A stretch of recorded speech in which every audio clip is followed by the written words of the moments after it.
زنی به نام آلیسیا بنی در حال روایت زندگیشه و قول میده اونو به شکل داستان تعریف کنه.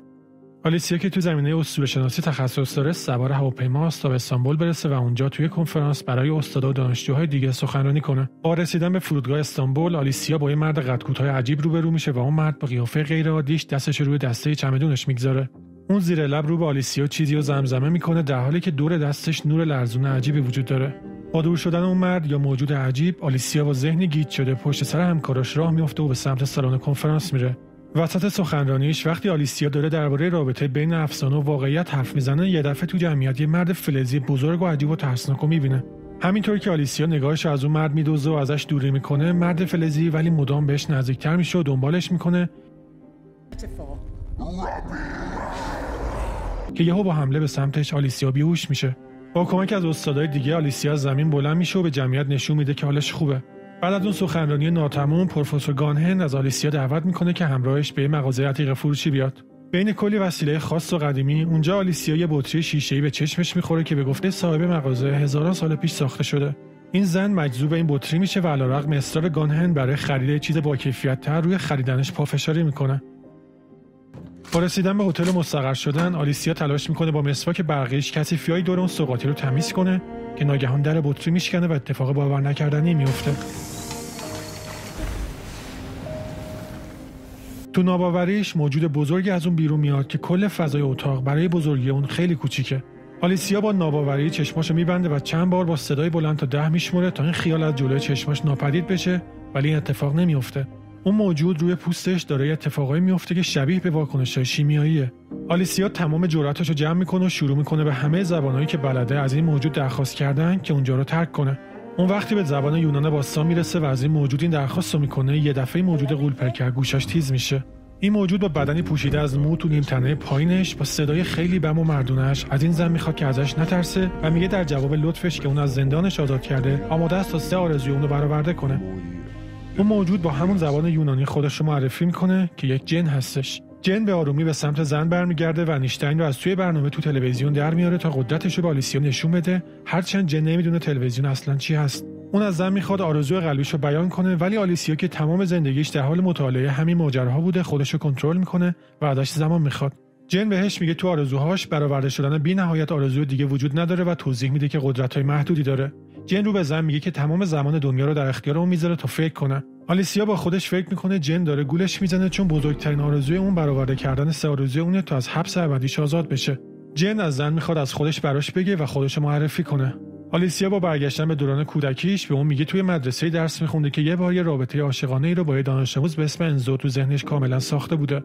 آلیسیا میگه حتی وقتی بزرگ شده با مردی به اسم جک ازدواج کرده بود و باردار شده بود، میخواستن اسم بچه‌شون رو انزو بگذارن.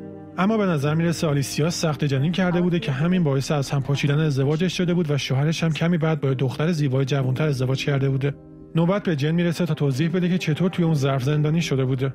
هزاران سال پیش جن عاشق ملکه‌ای به نام سبا شده بوده.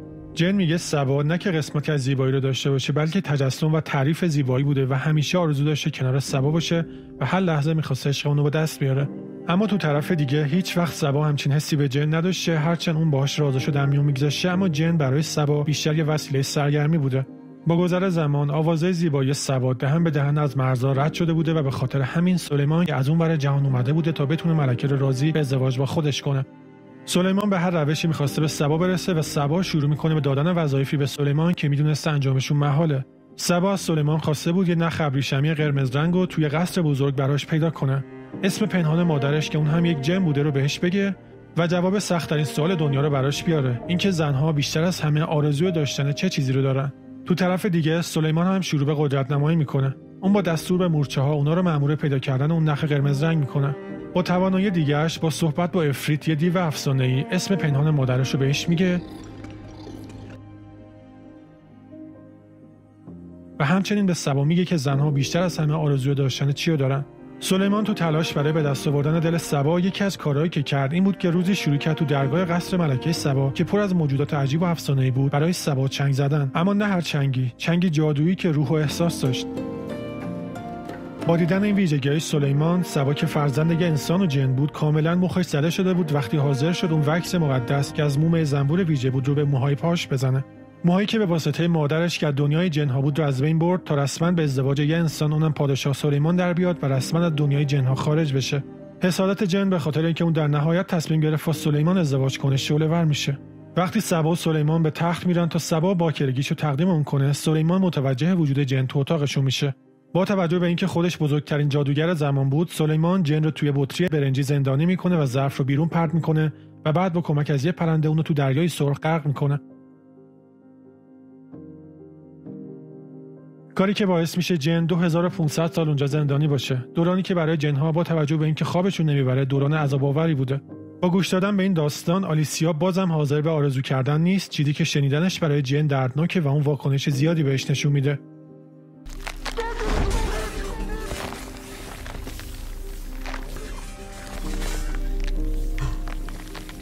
جن به آلیسیا میگه پس لازمه دوران حبس بعدیشو براش تعریف کنه و بگه که چی شد که سر از این زمان و مکان درآورده. ظرفی که سلیمان به ته دریا فرستاده بود سرنوشت پیچیده‌ای رو با گذر از هزاران سال و تبدیل به سنگ شدن پشت سر گذاشته بود. زمانی با گیر کردن تو تور ماهیگیری از دریا بیرون میاد و بعد به سنگی زیر خاک تو چشم اسکلت تبدیل میشه.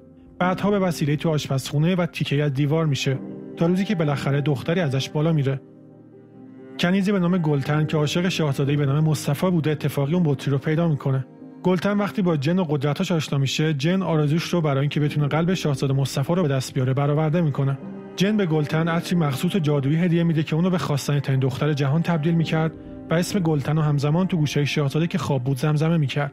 مصطفی که با بیدار شدن از خواب احساس عاشق شدن بهش دست داده بود، افرادی رو برای به دست آوردن گلتن مأمور میکنه و بالاخره اونا به هم میرسن و ازدواج میکنن. با گذشت زمان کمی دومین آرزوی گلتن هم برآورده میشه. با اینکه جن به خاطر عواقب این آرزوش بهش هشدار داد که ممکنه قربانی سیاست‌های دربار بشه، گلتن ولی پافشاری میکرد که از مصطفی باردار بشه و این اتفاق افتاد. از طرف دیگه اما سلطان سلیمان پادشاه قلمرو و پدر مصطفی یه معشوقه محبوب به اسم خرم داشت. خرم سلیمانو با حیله‌گری قانع میکنه که پسرش مصطفی داره آماده میشه که بر علیه اون یک کودتا را بندازه تا اون از تاج و تختش پایین بکشه. این حیله چیدن‌ها ادامه داشت تا یه روز مصطفی وقتی پیش پدرش برگشت که باهاش بیعت کنه و خیالش راحت کنه که مطیع اونه، آدمایی که سلیمان اونا رو استخدام کرده بود مصطفی رو به قتل میرسونن و بعدش دنبال گلتن و بچه‌اش میافتن تا اونا رو از بین ببرن. با کشته شدن مصطفی، جن میدونست که گلتن هم به زودی همین سرنوشت سراغش میاد. اون از گلتن خواست که آرزوی سومش رو بیان کنه و به زبون بیاره تا سرنوشتش رو تغییر بده، ولی گلتن قبول نمیکرد. جن هر چقدر تلاش میکنه تا اون رو نجاتش بده، یکی از مریدای قدرتمند ابلیس رهبر دیوا جلوشو میگیره. با برآورده نشدن آرزوی سوم، دیگه جن نمیتونست وارد قلمرو جن‌ها بشه. از طرف دیگه تنها کسی که از وجود اون بطری برنجی زیر اون سنگا با خبر بود گلتن بود و دیگه کسی دستش به اون نمیرسید. جن تو همه 100 سال بعدی تلاش میکنه تا توجه کسی رو به اون بطری برنجی مخفی جلب کنه، تا اینکه انگار بعد از یه مدت طولانی دری به روی جن باز میشه. دو تا برادر کوچیک به اسم مراد و ابراهیم بودن که با هم توی اون قلعه زندگی میکردن. مراد میتونست وجود جن رو مثل انرژی مخفی تو اطرافش حس کنه و همچنین وجود اون بطری برنجی رو، ولی اونا توانایی بلند کردن اون سنگ سنگین رو که گلتن بطری رو زیرش پنهان کرده بود نداشتن. با گذشت چند سال مراد حالا تبدیل به یه آدم بیرحم و قاتلی شده بود و برای تفریح و سرگرمی تو سراسر قلمروش آدم میکشت. مادر این دو برادر ابراهیم رو برای اینکه از تیغ شمشیر مراد در امان باشه توی اتاق با امکانات کامل زندانی کرد، جایی که ابراهیم میتونست هر کنیز دختری رو که میخواست تو حرمسرای کوچیکش انتخاب کنه تا همراهش باشن. وقتی صحبت از زن میشد، ابراهیم پدر راننده تریلی‌های جهان اونایی رو ترجیح میداد که گوشتی و چاق و چله باشن. با گذشت سالها مراد با جنگ‌های پشت سر هم ضعیف و ضعیف‌تر و عبوس و وحشی‌تر و تنهاتر میشد، تا اینکه یه روز با مرگ تنها مرد نزدیک به خودش تو قصر که توانایی اینو داشت اونو با داستانا و صحبت‌های خودش خوشحال کنه، انقدر مشروب خورد تا تموم کرد. با مرگ مراد، ابراهیم مجبور شد برخلاف میلش جای اونو به عنوان فرمانروا بگیره. ابراهیم مجبور شد از اون اتاق کوچیک همراه با خودش حرمسراشو به اتاق فرماندهی بیاره. معروف‌ترین سوگلی ابراهیم دختر درشت‌اندامی بود به نام شوگلاب یا حبه‌قند. حبه‌قند انقدر قلمبو و بزرگ بود که اگه حواسش نبود جایی می‌نشست و اتفاقی چند نفر با هم می‌رفتن تو کونش بازم متوجه نمی‌شد. یه روز حبه‌قند داشت تو تونلا میگشت تا بره تو حوضچه اون اتاق که یه دفعه سر می‌خوره و می‌خوره روی همون سنگ که بطری زیرش پنهان بود و در نتیجه اون سنگ خورد میشه. با دیدن بطری و احضار شدن جن هر چقدر تلاش میکنه که حبه‌قند رو راضی کنه که یه آرزو بکنه، حبه‌قند که از زندگی الانش راضی بود به جن میگه که حیله‌گریاش بی‌فایده است. اون در جواب آرزو میکنه که جن به داخل بطری برگرده و بره ته اقیانوس. با برگشتن به زمان حال، آلیسیا از اینکه جن اونو زیر فشار گذاشته برای اینکه یه آرزو بکنه عصبانی میشه. با ادامه پیدا کردن بحثشون، آلیسیا میگه که دیگه داره به جایی میرسه که آرزو میکنه هیچ وقت با هم آشنا نمیشدن. با شنیدن این به خاطر یه تجربه تلخ تو گذشته‌اش، جن به خاطر این حرف آلیسیا از خشم منفجر میشه و اون بطری میشکنه و آلیسیا رو زخمی میکنه. اینجا جن تصمیم میگیره داستان این بطری رو برای آلیسیا بازگو کنه، داستانی که حتی خودش هم دوست نداشته هیچ وقت حتی با خودش مرور کنه. این ماجرا درباره دختر جوانی به اسم زفیر بودش که ذهن و شخصیت دانشمند رو داشت و یه گرسنگی سیر ناپذیر برای اینکه درباره پیچیدگی‌های جهان بیشتر و بیشتر بدونه. زفیر رو وقتی 12 سالش بوده به یه مرد خیلی مسن‌تر از خودش داده بودن و شوهرش اونو بیشتر از 2 زن بزرگترش دوست داشته و به خاطر همین اونها از زفیر متنفر بودن. شوهر پیر زفیر برای تشکر ازش بطری برنجی رو که تو شکم این ماهی پیدا کرده بود بهش هدیه داده بوده. با آزاد شدن جن و معرفی خودش، زفیر آرزو کرده بود که دانشش بیشتر و بیشتر بشه. توانایی علمی زفیر به یه حدی رسیده بود که اون یه زبان ریاضی ساخته بود تا نیروهای تشکیل دهنده طبیعت رو بهتر درک کنه. اما یه جای اون گیر کرده بود و دیگه نمیتونست از اون جلوتر بره. پس زفیر از آرزوی دومش استفاده کرد و جن بهش قدرتی داد تا با چشمای باز تو بیداری بتونه دنیای ماورا و رویا و خیال رو ببینه. جن حتی تمام علما و کتابای علمی و دانشمندای نویسنده‌اش رو تبدیل به بطری‌های مختلف کرد که زفیر به هر علمی که می‌خواست به راحتی دسترسی پیدا می‌کرد. تو دوران همصحبتیش با زفیر، جن شروع می‌کنه احساسی شبیه بهش رو نسبت بهش تجربه کردن، حتی بیشتر از ملکه سبا. جن نمی‌خواست زفیر آرزوی سومش رو بیان کنه چون می‌دونسته که همین باعث میشه از هم دور بشن. زفیر خیلی زود قدرت و علمش تغییرش میده و مثل سبا جن براش تبدیل به وسیله میشه.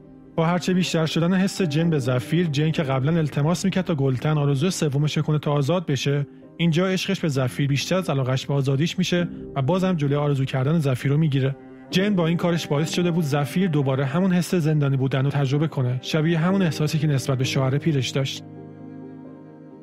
دفعه آخر زفیر که از این وضعش عذاب میکشید با فریاد آرزو میکنه ای کاش هیچ وقت جن رو نمیدید. و همین اتفاق هم میفته. جن خودش رو توی یکی از همین بطری‌ها زندانی میکنه و زفیر دیگه هیچ چیزی رو درباره جن به یاد نمیاره. تو همه این سالا جن دیگه تو همون بطری زندانی بود تا اینکه اون روز آلیسیا تو اون عتیقه فروشی این ظرف رو خرید.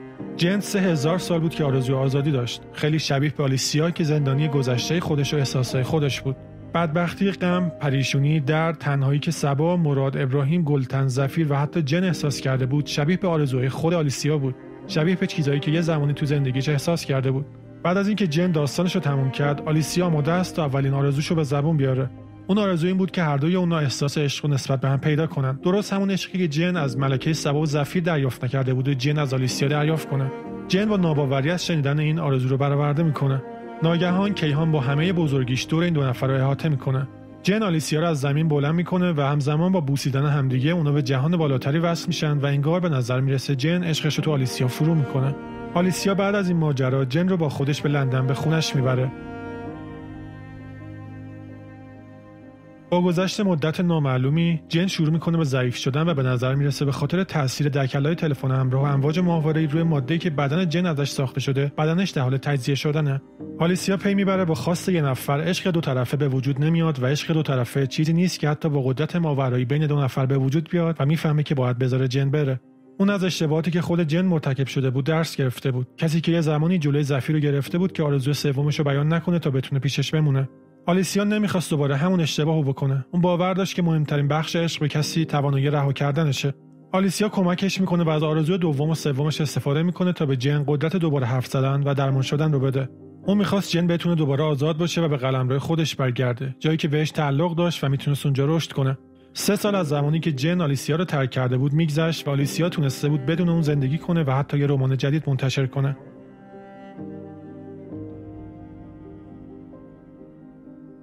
آلیسیا که فکر میکرد که جن کامل ولش کرده، اون روز تو پارک با دیدن جن که دوباره به سمتش میاد غافلگیر میشه.